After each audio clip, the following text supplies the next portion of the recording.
This is the Montana Outdoor Podcast, brought to you in part by Rocky Mountain Truck and Trailer in Missoula, home of Boss Snowplows, CM Truck Beds, and Diamond Sea Trailers. Just go to rmtte.com for more information. And by Superior Hardwoods of Montana, home of the largest selection of in-stock high-end wood products and flooring in the western United States. Let them guide you through the woods at superior-hardwoods.com. Now, get ready for more fascinating topics and the most interesting people you will ever find in Montana's great outdoors. We offer new podcasts most every Saturday. You can get a link to these podcasts by going to our website, montanooutdoor.com, or by going to our Facebook page, or just send an email to Downrigger at montanooutdoor.com and say send a link to my email. It's that simple. Now let's head out with your host, Downrigger Dale, and see what's going on in Montana's great outdoors. Hello, everyone. Downrigger Dale here with you on another Montana Outdoor Podcast. We got a real interesting one today. For those of you that listen here locally in, say, western Montana, you've probably heard of Mack Days. But for our listeners listening around the world and around the United States, you may be asking yourself right now, well, what the heck is Mack Days? Well, you're going to find that out. This is a real interesting deal because we're talking about a fishing, as they put it formally, a fishing contest, but also this is a very unique fishing contest in that it is actually accomplishing an environmental issue. Now, we'll get into that as well, too. But this is probably something you've never heard of. And when you get done, you're going to want to get involved. It's real interesting. Cindy Benson's on with us. Her buddy Barry over there in, they're kind of in the same offices there. We've got the captain, of course, and Shotgun Willie came on board with us as well. Captain, you've known Cindy and worked with her a long time, so I'll let you start with the introductions here, and then we'll get into it. Well, actually, I've known Barry quite a while, too. I remember years ago with the Montana Outdoor Radio Show, up at the Quatucknuck Inn, we had Barry live, and it was, I think it might have been the first of the Spring Mack Days, possibly. So that's Barry Hansen, who's a fish biologist for the Salish Kootenai Tribe, and of course we have Cindy Benson, who I shouldn't say volunteers her time, but she is the gal. She's the person that runs the Mack Days when it comes to spring and fall. So all the anglers that participate in these Mack Days during the year, they know who Cindy is. So I think probably maybe I'll start off with Cindy, and maybe you can give us a little bit of a background of Mack Days, Cindy. Sure. We started Mack Days in 2002. It's a fishing event to reduce the non-native lake trout in Flathead Lake. And the first year we had a fall event. We had 888 lake trout turned in. Now we get that many in one day of our events. We have 2 events a year, a spring and a fall event. They are sponsored by the Confederated Salish and Kootenai Tribes. We have an event that's coming up right quick that's going to begin on March 16th. There's up to $225,000 in cash and prizes that will be awarded in this event to the hardworking anglers that go out there. You know, some people fish every day. Others fish maybe 1 or 2 days. But we try to reward as many people as we can that go out there and that are helping us to reduce the non-native lake trout. The reasons we have the events are to increase our native fish in Flathead Lake, the bull trout and the West Slope cutthroat trout. They were the dominant fish of Flathead Lake for thousands of years. And then Barry can address when the changes started and what caused them. But lake trout took over, and they decided they better do something, or we were going to lose our native fish, the bull trout and the West Slope cutthroat trout, because their numbers are so low.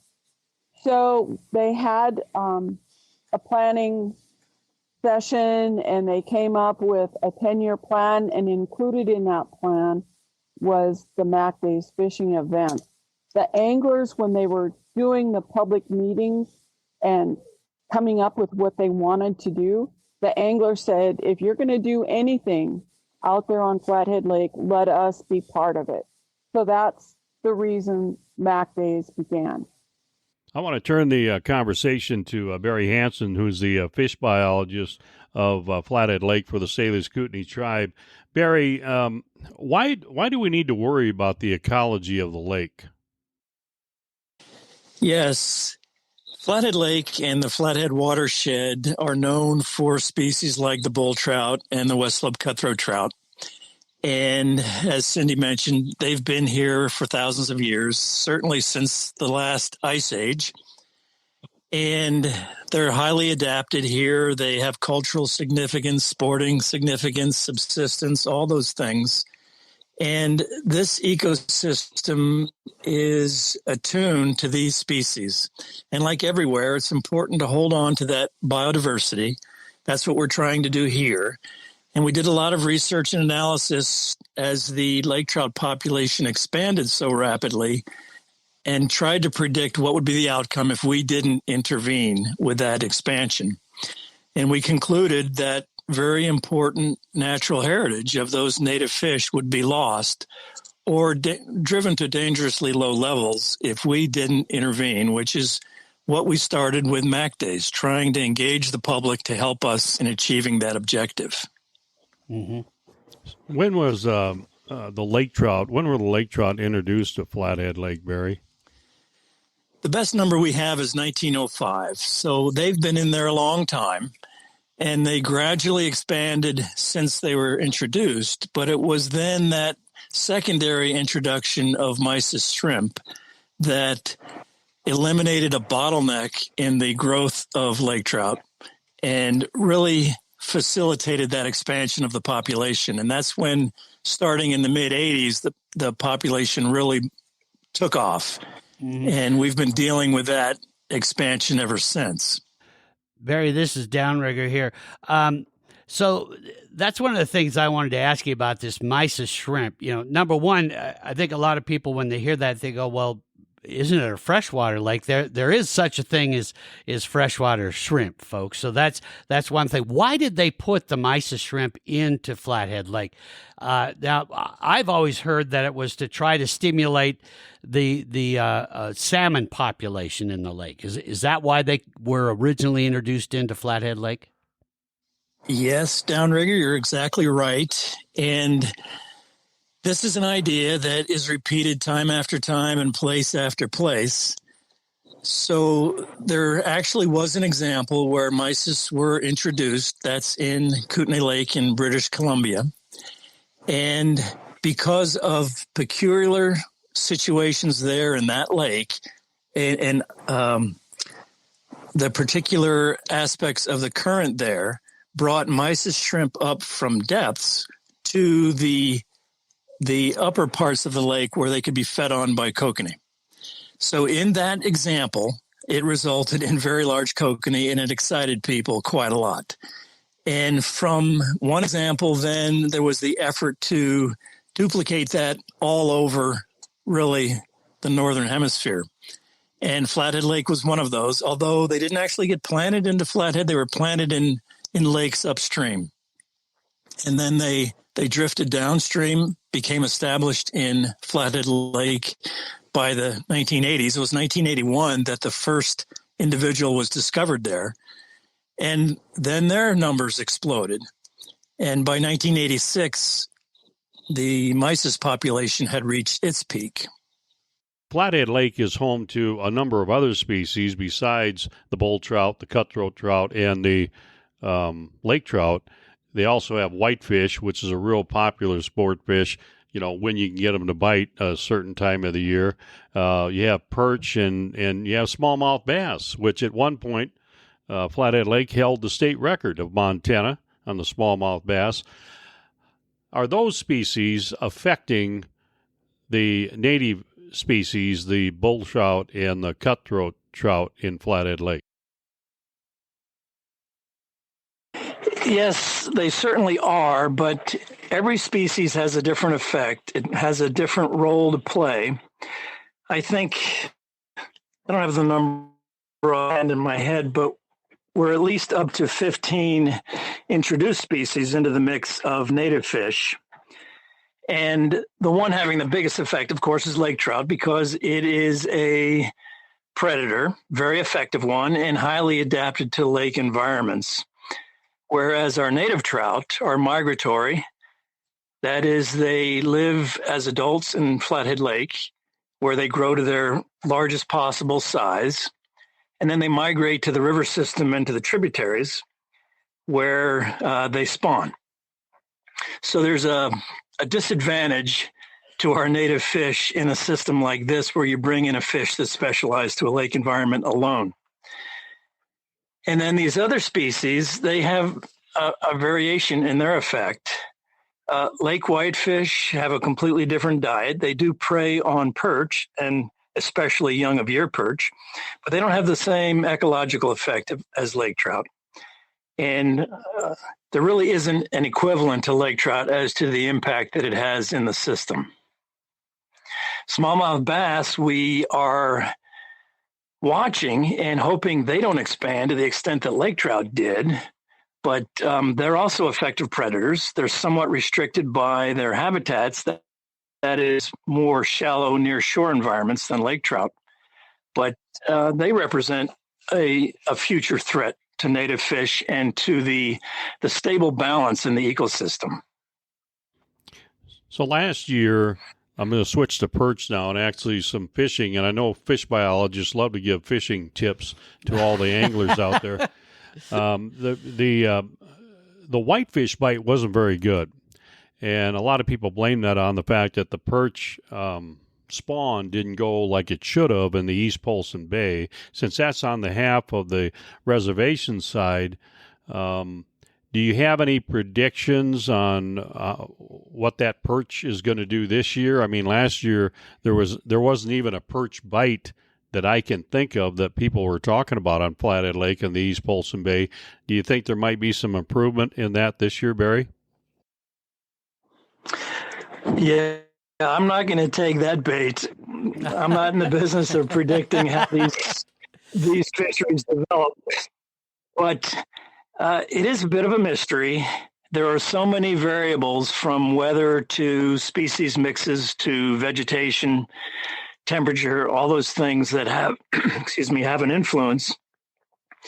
And we know there's a connection between, yes, the perch spawn and their movement to deeper water, and then lake whitefish focusing on them in mid to late summer. But those variables change all the time, and we don't see changes in the population of these two species, the perch and the lake whitefish. But that interaction and the conditions that make fishing ideal are too variable for me to try to predict. Mm-hmm. This is Downrigger again, Barry. So just to kind of bring all this around into why we're talking about all this and that is, when you talk about the native species that you're trying to bolster and basically bring back in Flathead Lake, one of the things that I hear from folks is, why is that important? Why do we need that? And I think that's a really important thing to clear up here, because in reading the literature and talking to you and Cindy, you have a very good reason why that makes a lot of sense. So address that for us, would you? Yes. These species are a heritage, something that we inherited, and we view it as our responsibility to perpetuate them. In addition, not only are they special, unique, and irreplaceable, but it seems we're always in a position where people want to change nature and attempt to make it better when I at least take the view that it was perfect to begin with. And there's constantly then the pressure to bring in a new species without any understanding of what effect that species might have, even though we have a long history of negative interactions. And Flathead now is becoming one of the prime examples of that. But if we keep trying to manipulate, we lose these very valuable species that we inherited and have the obligation to protect and perpetuate. Mm-hmm. The other thing that gets into the mix is that Flathead Lake is, in a sense, managed by two different agencies. Talk a bit about that, because we're talking with you, who is managing it on behalf of the Salish Kootenai tribes, and then we have the Fish, Wildlife, and Parks for the state of Montana. How do your two agencies work together? And was this decision to reduce the population of the lake trout and bolster those heritage species, was that something that you both originally agreed on, or how did all that work? Yes. Well, it started many years ago, but together we wrote a co-management plan that was adopted in 2000. And even prior to that, both agencies identified native species as of utmost importance. The rub, of course, becomes, in this topic you two have raised, that it's never quite that simple. We don't have any pure native species systems anymore, or very few, and there's fewer all the time, but especially not in large lakes where people seem so inclined to want to bring in new species. So the plan identified the importance, or it reinforced the importance of native species and identified them as a priority in management. So together we did that. And since then, the tribes have really taken the initiative and worked hard to take the steps that we identified would be needed to protect the native species. So, as Cindy described, in 2002, that being 2 years after the adoption of the plan, we implemented one of the first steps in trying to manage lake trout down by engaging the public and initiating these fishing contests. And they've grown tremendously and have been very well received by the public. Okay. I think this is a very unique situation where you can have two agencies come together and co-manage that. And I want to get Cindy back into the mix, but before we do, I wanted to mention, speaking of working together, we have a new sponsor. The sponsors of our program really are what make our program possible. And we were fortunate enough to come across one that is really, I think, fits with this whole subject, in that they're very much part of Montana, very much part of our heritage, and that's the Superior Hardwoods in Missoula, Montana. And they have done some amazing work. In fact, Captain, you and I spent some time in their facility, and wow, did we learn a lot. We sure did. You got John and Corey, along with Shannon, are the key part of that Superior Hardwoods. They actually ship, I was surprised to hear this, they ship their hardwoods all the way to, as far as to Hawaii. Yeah. And is as far as the way to New York. And if you go back and you want something unique and you want to go to Superior Hardwoods, there's no question about it. In Montana, they do a lot of business. They ship around. I have a hardwood floor in my home in Lewistown. Just love it. Mm-hmm. I mean, it's one of those hardwood floors where you can walk on it without taking your boots off. You don't have to worry about the dog scratching it up. I can't remember what the name of it is, but it's just absolutely gorgeous. And anyway, Superior Hardwoods, they're located in Missoula, and you want to go to superior-hardwoods.com, superior-hardwoods.com, and they'll guide you, Downrigger, through the woods. Oh, you are clever. Yeah. Great place. Go learn about them there on the website. Now, Captain, you had a question for Cindy. We'll pull her back into the mix now that we've got some good history on this and why and how and all that. Yeah, Barry's been very good at informing us and getting us a little bit up to speed of what why the fish biologists would want to get this Mack Days going. Cindy, when you first started Mack Days, if I recall, and I might be wrong about this, you only did it on the half reservation side of the lake. It wasn't for the north side, but now I think it's for the whole lake. Is that correct? It's been for the whole lake ever since we began. Okay. It includes all of Flathead Lake. So you can go in and fish wherever you want to fish. There are a little bit of difference in the rules because on the north half of the lake, you can't keep a slot fish between 30 and 36 inches. On the south half, you can. Okay. So you need to read the rules. If you get a tagged fish between 30 and 36 inches on the south half, you can bring it in, but you cannot do that from the north end. So that's the big difference. Back to the bull trout issue you were talking about. I just had a little story. When we were young, I would say, I don't know how many years ago, we had a couple of anglers that were here from the Great Lakes just vacationing. And they saw the activity around Blue Bay and came to see what was going on. We told them about Mack Days, and so they joined. They went out and fished, and they came in one day. Their eyes were big as saucers. They had caught a bull trout that day. And it took them 45 minutes to get that fish up. And coming from the Great Lakes, they catch a lot of big fish back there. But they were so excited, and they said, now we understand. Now we know why you're trying to save these fish.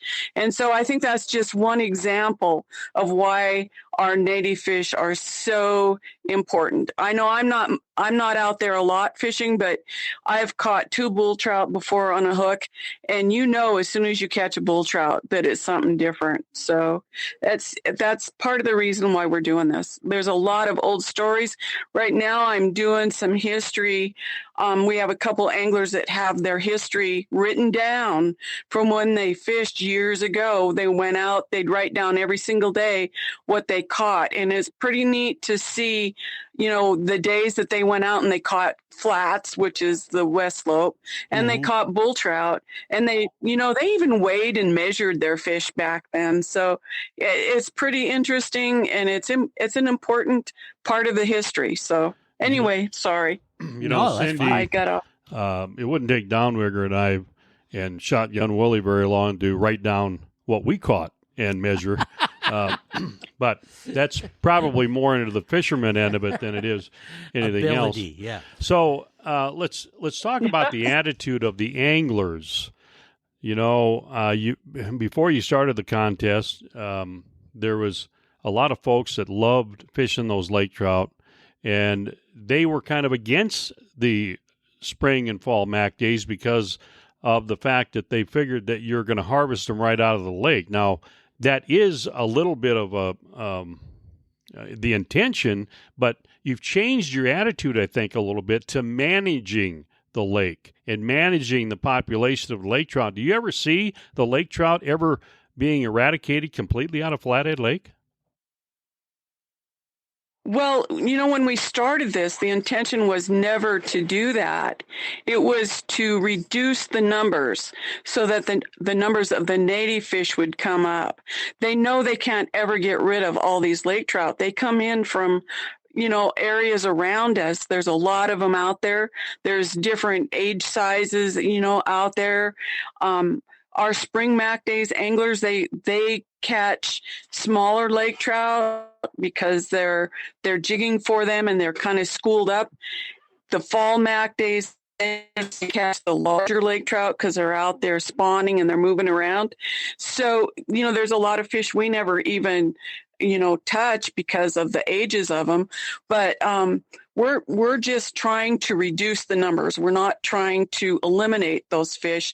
I know that was the big concern, though, when we first started, and it probably still is with some people.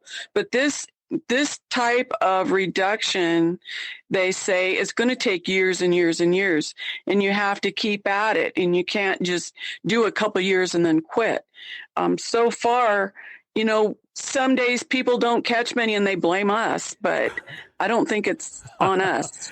Well, there's still a lot of them in there, but the way that you're going about reducing this population and really managing it, as Captain put it, is very unique in that you're using a contest and allowing sportsmen to get involved and help with this process through a contest. Now, I've never heard of that, of having the fishermen help reduce the population and be part of the management process. Do you know if you guys are unique to this, of the only ones that are doing a fish management project like this, using a fishing contest in that? That's an important question, Downrigger. And the fact is, there are about a dozen large lakes in the West. Big lakes are not that common in the West, and almost everyone has had lake trout introduced to it because lake trout do so well in lakes. And in almost every one, there have been problems, at least to the native fish or other sport fish, often to kokanee populations. So in almost all those examples, there is an effort to either reduce or usually to eradicate those lake trout. Now, the captain mentioned that maybe we've changed, and I think he may be thinking about some of those other systems. Take Yellowstone Lake, for example. Their objective is certainly to eliminate lake trout there to save the native Yellowstone cutthroat. And in Ponderay, they've made an effort to eradicate lake trout. They've since modified their objectives to be more reasonable, but here on the Flathead, working with Fish, Wildlife, and Parks, and that plan we mentioned and adopted in 2000, we laid out there that native species were the priority, and then as we began working to achieve that, we identified a level of reduction or managing them to a more constructive level so that we would still have a lake trout fishery, yet we would bring back the native fish that are so important to us. Barry, I got an interesting question. Maybe it's not interesting to you or anybody else, but it is to me. I was talking to Heath Headley, who was a fish biologist at Fort Peck, and of course, they had lake trout introduced in Fort Peck years ago. And I said, how come you only have the limit of 3 a day, I think, at that time? And maybe it was even 3 in possession, where, Flathead Lake is trying to manage those aggressively through spring and fall Mack days. And his comment to me was, Fort Peck is a different body of water than Flathead Lake. And I don't think I asked him to clarify that, but it appears to me that Flathead Lake is a perfect environment for lake trout to multiply in. Does that make any sense to you? I don't expect you to know anything about Fort Peck. Maybe you do, maybe you don't. It makes perfect sense to me. Every system is different. Fort Peck, different water quality, different temperature regime, different depth. And yes, it's part of our problem. Flathead is highly suited to lake trout. And it's also why there will always be lake trout in Flathead. And as we work to manage them to a lower level, we see things that from a fisherman's perspective are positive. We see much faster growth rate and still good catch rates in the prime habitat. So even though there are fewer than there were when we began, the fishing is still very good, and in some respects is even better, and certainly so we hope in the future, where there'll be a more diverse fishery than we had with lake trout. We saw, for example, we do a lot of tagging, and lake trout are very long lived. So we've had lake trout that we've tagged and then recaptured over a span of 15 years. And most of those fish that we recaptured grew very little. In other words, the population was so large that they were just stockpiling in the lake, and it was not a robust system. It was an overpopulated system, and that's really what we're trying to address. Do you have any estimate, Barry, of how much the lake trout population has been reduced through your efforts? That is a very hard number to get. I and I wish I could give an answer. But my estimate, and I have to qualify this, it's only an estimate at this point, is in the 20 to 25% reduction since we began. Okay. So, Cindy, let's get back to the actual event. What is the highest number of lake trout that have been entered in the spring and fall events? By an angler? Just in total, you mean, Captain? Is that what or you're by talking an about? individual? Well, I guess probably the total number since you started the spring and fall Mack days. What is the number of lake trout that have been entered into these events over the years? 932,372. Wow. So you have some special prize for the millionth, the 1 million lake trout. I'm gonna retire when we get to the millionth. I'll retire, I guess.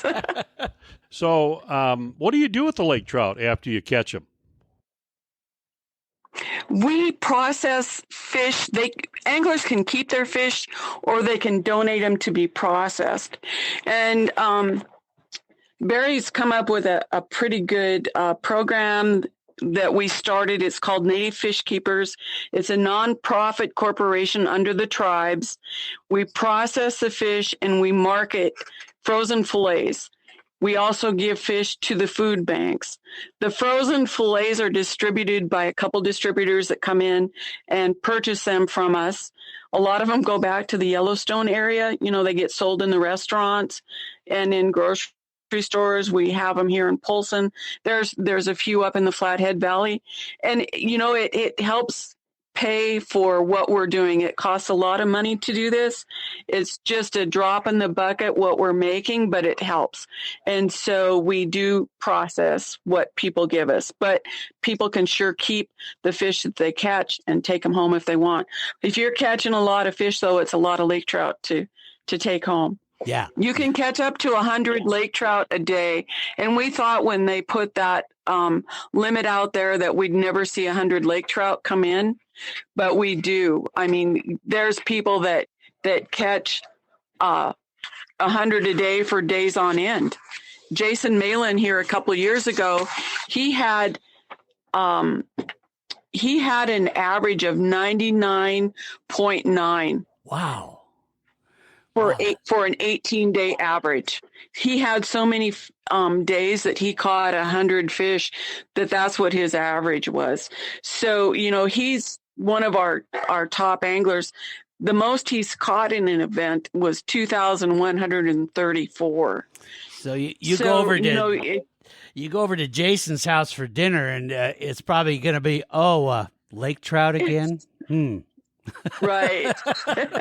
Yeah, that's a lot of fish. But I think it's great that you guys are incorporating the food banks and all that, especially, with the economy being a little tougher these days and people are having a little trouble putting food on the table. I think that's an excellent use of it. But as far as the using the fishermen to do this, what I've heard is this whole project started maybe with some skepticism, but now it's something that people really are starting to look forward to and have a lot of fun with. Is that the feeling you've gotten, Cindy?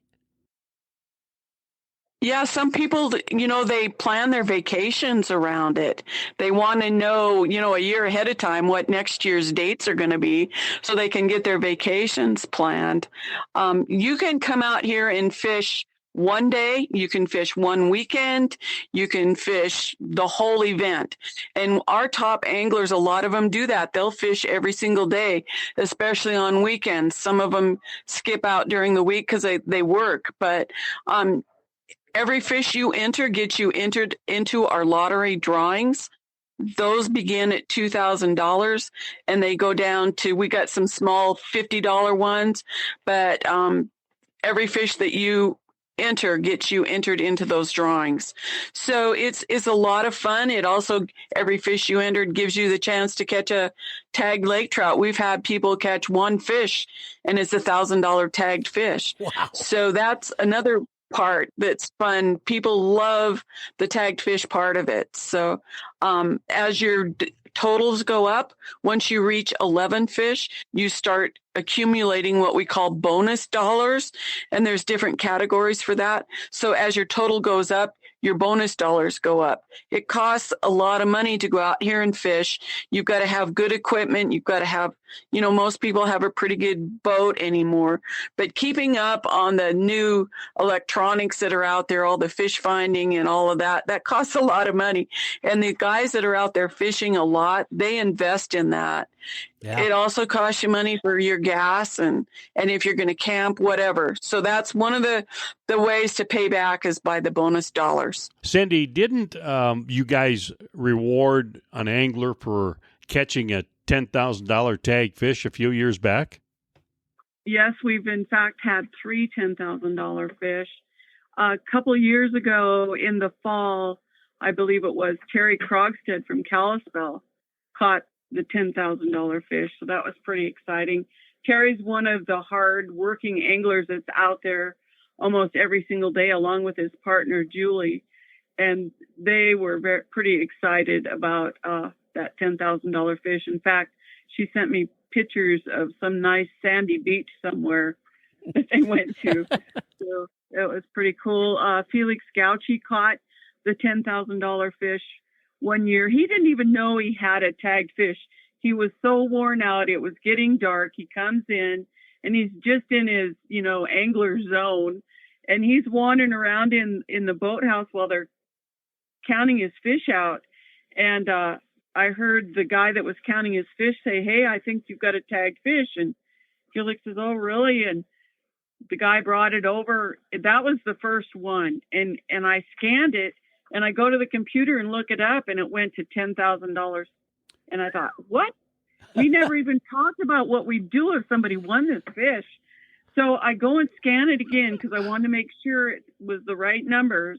Went back, typed it in, same thing, $10,000. Wow. So then I turned around to grab the fish, and it was gone. Somebody had taken it, and it was just about to get filleted. And I said, "Hey, I need that fish back." So they brought me back. They brought me back the fish, and he still was not realizing anything was up.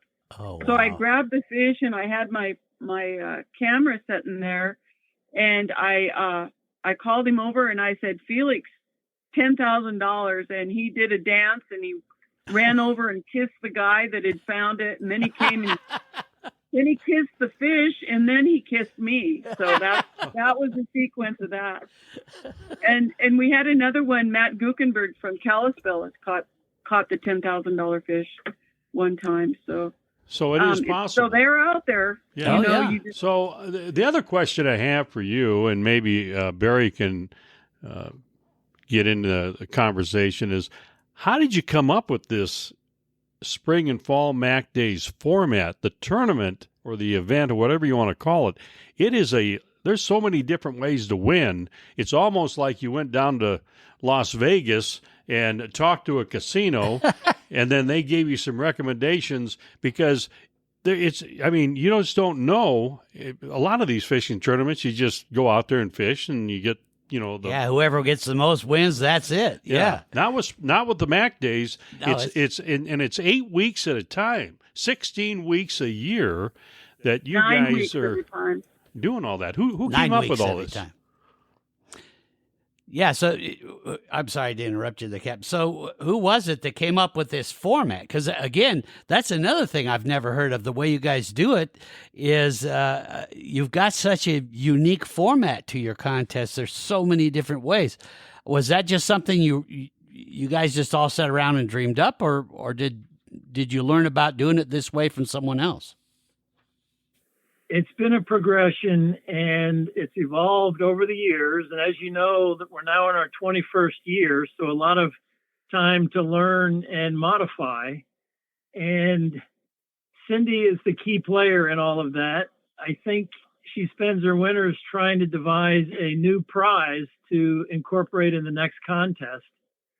So there's everything from kids to elderly to shore fishing, boat fishing. There's a prize really for every category of angler. And we feel that it's been successful, that it has motivated people and raised the interest and gotten more people engaged. It certainly has. There's no question about that. Speaking of money, we're going to take a little moment here to talk about one of our sponsors, Rocky Mountain Truck and Trailer. You know what, Downrigger? I hate to say this to Barry and Cindy, but we're not over with winter yet. Yeah, unfortunately. And it's one of the places that you want to go in Missoula, and they do business all over western Montana, is for Boss snowplows. Yeah. Now, those snowplows are, how do you describe them? They're like the snowplow that you'd want to have, especially to handle these Montana winters. Well, they got the straight Boss. They got the one that's the V Boss. Mm-hmm. They like you said, these Bosses are when you see a guy with a truck, with a pickup, with a Boss snowplow on, you know the guy knows what he's doing. Yeah. I mean, he's the boss. He's the big boss man, and he's got the lights on there to show him, where to plow and where not to run into. So Rocky Mountain Truck and Trailer is the place to get your Boss snowplow. It's a family-owned, locally owned place. See Josh there. They're in Missoula. And their website, if you want to go to there, that'd probably be the best bet, is rmtte.com. Yeah, and this is where you're going to find the great deals on them, a dealer that knows how to install and handle it all for you. And when you get a Boss snowplow, you're going to be using it season after season after season. So Rocky Mountain Truck and Trailer, it's the place to go. Hey, Shotgun Willie is standing by here. Shotgun, you've been listening to all this. You're a young Shotgun Willie guy, and you like to go fishing. You have a question for Barry or Cindy? Yeah, I was going to ask about the trap nets, and kind of just was curious about. I've never actually really heard of those, and just was curious about like how many do you set out? How successful are those? How many fish are you pulling out of those trap nets? Just kind of curious about those. Wanted to ask about them. Sure. And you do mean specifically trap nets. Is that right? Yeah. Yep. Specifically trap nets. Okay. We don't use trap nets. We tried them years ago because they have a lot of inherent advantages. You can release your non-target fish, but they're very expensive, they're very labor intensive, and they weren't that effective for us. Huh. So we primarily go with gill nets, and gill nets are very effective for us. And it's important to point out that as we devise the various tools that we use and put things out for public comment, the public didn't like the idea of gill nets. So we had to work to get the message out. And now that we have implemented, the result is that we can target them very well and really minimize our bycatch. And a percentage of the bycatch that we do get is still alive and we can release. So the most cost-effective tool that we use is the gill nets. Okay. Do you have any idea, Barry, of how many lake trout you have actually gotten out of those gill nets? Or is that included in the 900 and some odd thousand lake trout? That is included, yes. Into the spring and fall Mack days. We harvest from the gill nets about 50,000 a year. Okay.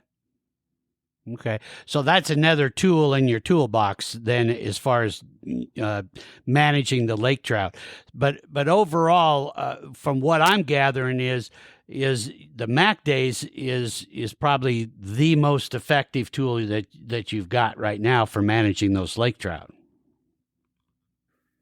They're pretty equal right now. Oh, okay. And going back to that management plan we discussed, we said we'll start with engaging the public and using tools like the contests. And we did that in 2002, and it's grown very well. But the lake is so big and the population of lake trout so large that there just simply aren't enough anglers to generate the harvest that we need to reach our goals.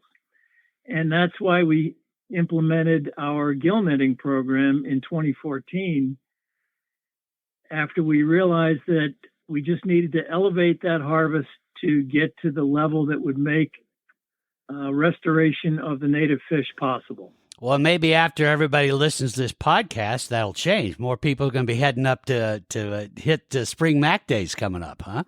We're hoping for that. Because really, if you can't get to a number or whatever goal that you want to get to, why are we doing it? It's throwing money down the tube if we're not making some progress. So we hope that with the Mack Days and the gill netting, that the two of them working together will be able to see some progress. And then that, your dollars are being spent for something that's going to matter. So. Mm-hmm. Barry, do you ever see a day when you aren't going to need the gill nets to manage these lake trout? And one other side note to that question, do you place those gill nets on the north side of the lake as well? We are focusing on the south half of the lake for gill netting, whereas Mack Days is lake-wide. And when we got into this, we recognized, because we're not out to eradicate lake trout, and that eradication is not even feasible, that this was a in perpetuity kind of job. So no, the work will never end. It's a constant management effort. And if we let up too much, we think there'll be negative ramifications. We're trying to get that right balance point. And go ahead. I'm sorry. So that's the struggle, that it has to go on forever. It's a problem that can't be fixed. It can only be managed. And it's very expensive to do it, which is why we did things like establishing the Native Fish Keepers Corporation to try to recover some of our costs. But that is one of our big challenges. This has to go on forever. Mm-hmm. So can you tell how you've increased the bull trout population and the cutthroat trout population since 2002?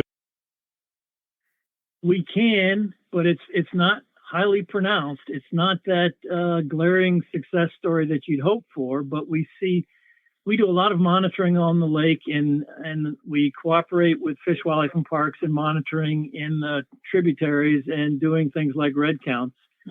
And we have many, many indicators that they are biological parameters that we use to indicate which direction things are moving, and many of those are moving in the right direction. As far as quantitatively, yes, we think we're at about the 20% or 25% reduction of lake trout, which still means there is an enormous population left. And we see some increase in some of the native fish indicators, but we have a long way to go in both directions. And you guys hit the nail on the head when you said we need to have more anglers out there fishing in Mack Days. We really do. The more people we get out there, the more numbers that we get out of the lake. So it's very important that the events are successful, and that hopefully we can show some increasing in the number of people that are participating and in the numbers of lake trout that are entered. Cindy, I'd like to ask you a question about technique. Your husband's a very successful angler in spring and fall Mack Days. What does Mike do to catch fish during the spring on Flathead Lake to catch these lake trout? Well, there are fishing poles all over my living room. He's already getting ready. These guys all have their own specialties on what they use out there.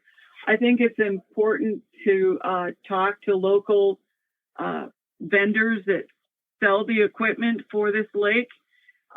Most people in the spring, Mike used to just troll. That's all he wanted to do was troll. And he did switch to jigging in the spring because that's the way to catch them in the spring. Most people go out there and jig. You can still catch a few trolling, but you're not going to get anywhere near the numbers that a lot of these people get by trolling. So, they're using jigs that are sold locally around the different angling shops. They use a fly up above the jig. They use cut bait, and they change it often. A lot of people go out there and use the same piece of bait for, a couple hours. You can't do that. You've got to be changing all the time. They mask the smell of the bait to keep the smell of, your human touch off of it. If I go fishing with Mike, there is no suntan lotion of any kind that hits that boat. I mean, you can't have anything smelly on or nothing. So, they all have their different things. We have fishing tips on our website at www.mackdays.com. We have some videos that we made. Barry hired someone to come in and make the videos that have fishing tips on them for boat angling and also shore angling. So, watch those. If people are out and about fishing, ask them if you can come up and talk to them while they're fishing. Ask them if you can come up and watch or see what they've got. But I'd always ask, don't just go barging in on people that are fishing. Some people don't like that. So, the fishing etiquette out there is a big thing. And we write about that in our rules. We also have that on our website. You want to give people lots of room if they're jigging, or if they're trolling, you want to stay off their trolling path. When you get to the boat ramps, you want to have your stuff ready. Don't drive up to the boat ramp and stop and then get out and get your stuff ready. Have it ready when you get there. There's just lots of tips like that people, if they would read the rules or look at the website, they would learn about that. You might want to have Downrigger and I do a video, and then you just say, don't do everything you see on this video when you go to the boat ramp. Yeah. And that's mackdays.com, MACKDAYS. Mackdays.com is where you go, and you can get all that. One of the things I wanted to say, though, is you guys are doing this right. And the reason I say that is you don't have to be an expert angler to get involved in this.